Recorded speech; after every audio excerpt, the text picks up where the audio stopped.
Hugging Face LLMs in n8n. In this video, I will show you how to use them in your workflow automation in 2025. So make sure to like and subscribe. Step 1. Log into your n8n dashboard and click New Workflow. Give it a name that matches your use case like Hugging Face Summarizer. Step 2. Add an HTTP request node. And this is how will you connect to Hugging Face APIs. Step 3. Set the method and endpoint. You can choose POST as the request method, and for the endpoint use, you can try this one.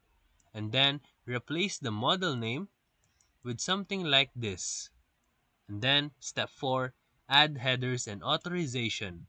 Under the headers, you can set this too. And then paste your Hugging Face API key from your account settings. After that, step 5, add your request body. Under body parameters such as raw JSON, enter something like this. And then, step 6, run the node to test it.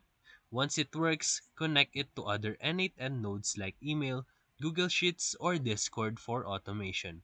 So if this video helped you, feel free to like and subscribe for more videos. Thank you for watching.